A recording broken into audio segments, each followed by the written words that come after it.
anigu waxaan ahay amiin bede aadan ducaale magaalada Jigjigaan ku dhashay waxaan jeclahay caawa ama maanta in halka ka sheego inamada yaree dhalinyarada aqoonna dalka u lahayn dadkana aan aqoon u lahayn siyaasiyiintana aan ahayn ee dawladdeena maanta meelaha inta ay ka soo hadlaan dacaayadaynaya ee waxaan jirin ka sheegaya anigu waxaan dhalay inamadaas inan kamida oo la yiraahdo Samatar Amiin Bede oo ku magac dheer ama magaciisa ku soo qora marka uu website-ida soo galayo Jigjigaan Man sidaa darteed waxaan jeclahay inaan caddeeyo dawladdeennani waxa ay tahay iyo waxay iyagu doonayaan waxa weeye marka aad dacaayadaynayso dawlad iyo qaran jira ma aha inaad laabla kacuun iska kacdo oo dad baa saa yidhaahdo un aad iska raacdo anigu inankayga Samatar wiilkayga waxaan leeyahay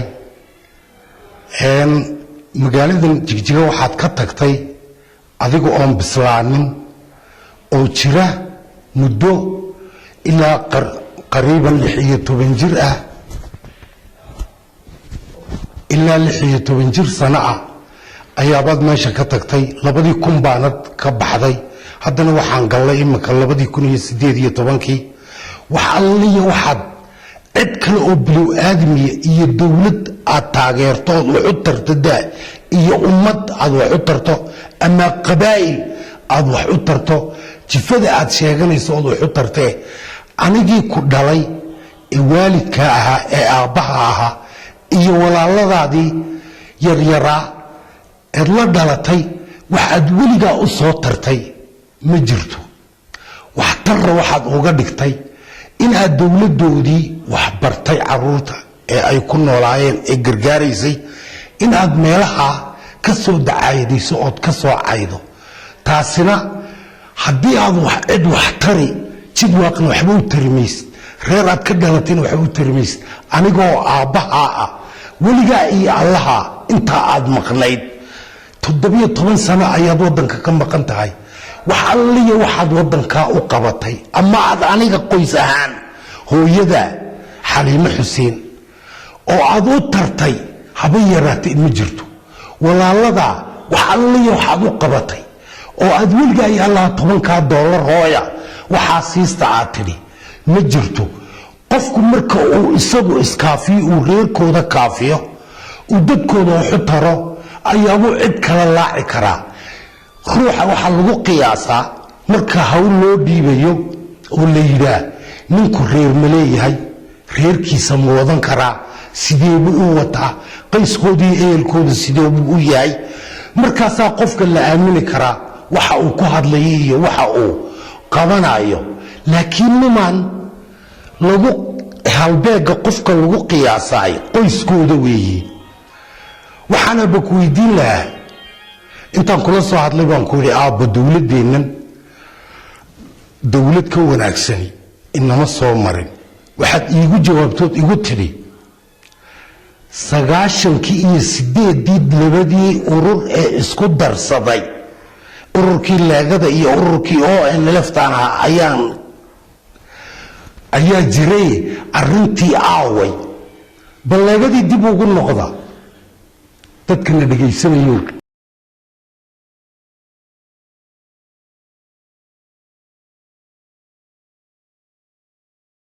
ururkii laagadu waqtiga uu waddanka maamulayay uu haystay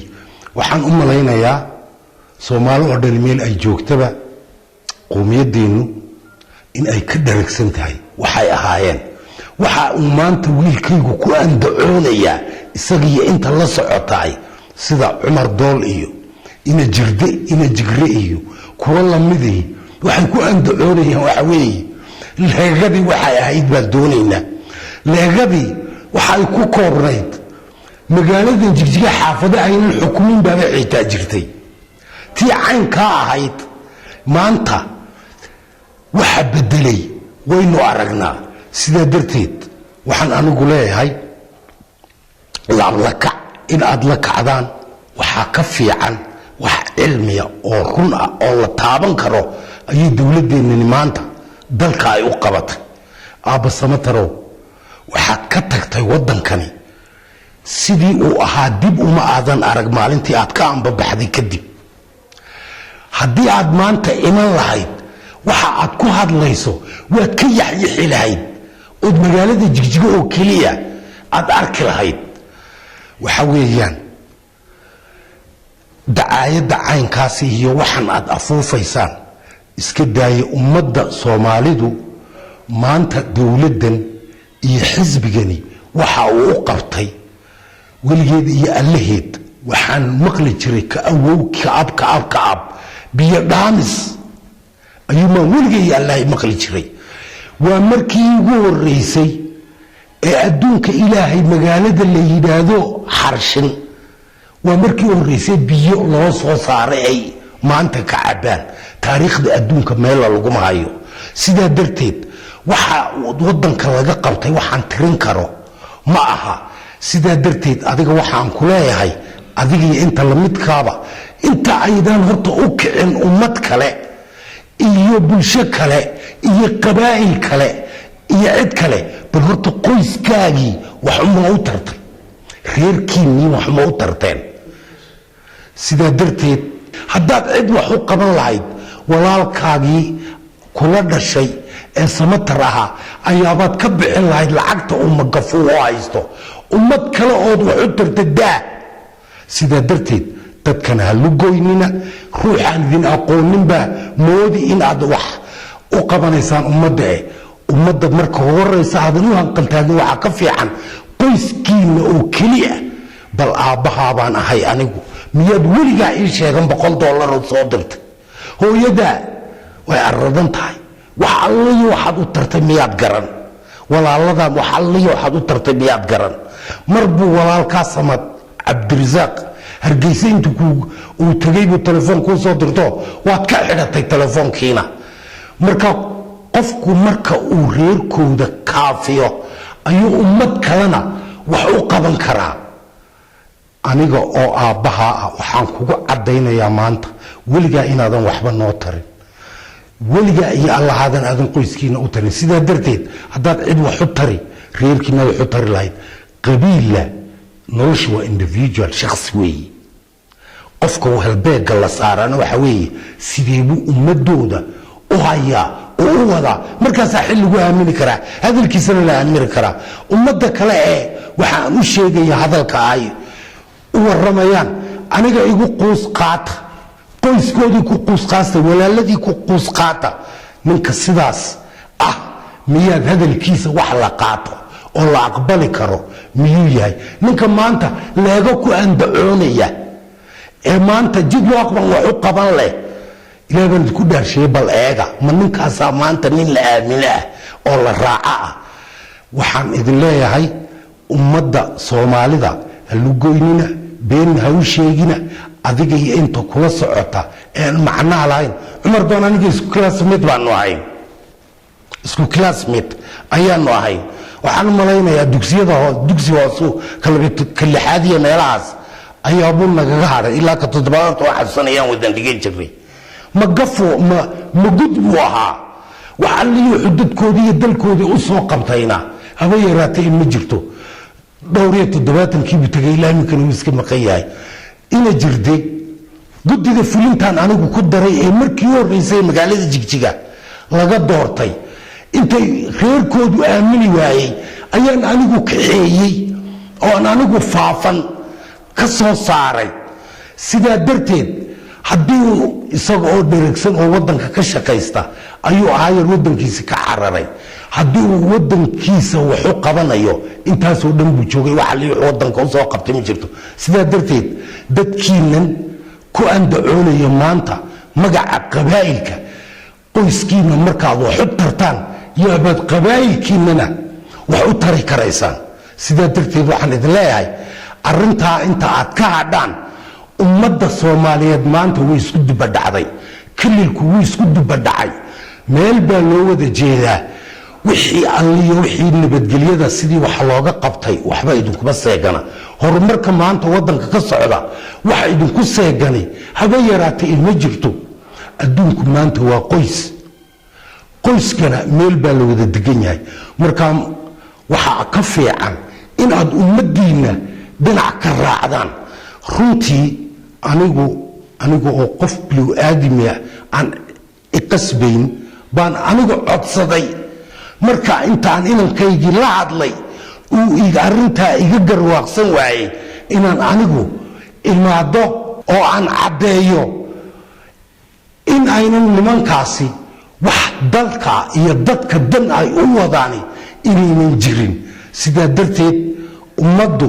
waxaan idin leeyahay idinka ummaddu way idinkana caqli badan tahay idinkana cilmi badan tahay sidaa darteed adigu inan yar baa tahay gaar ahaan Samatrow ama Jigjiga Maalow macaanu magacaanu ku bixin baabad la baxday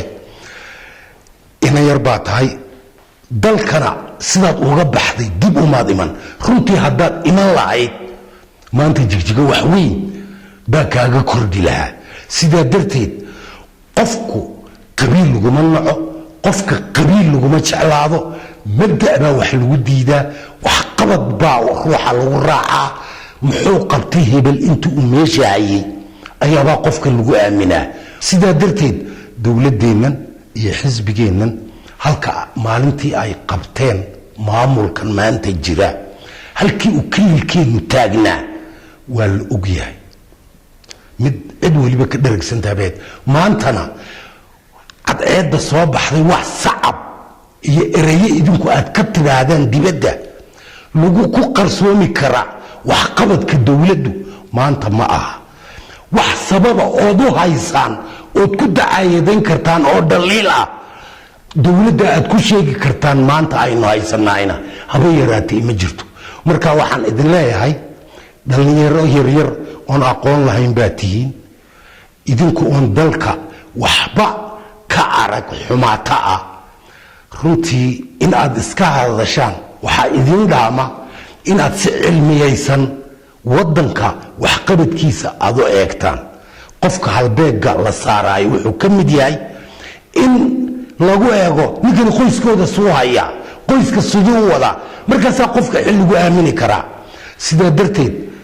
waxaan idin leeyahay dadkiina dhinac ka raaca ummadda Soomaaliyeedna dhinac bay maanta isu raacday hal laynay haysataa ma kala baxayso sidaa darteed idinkuna ku soo biira intaasaan anigu idin odhan lahaa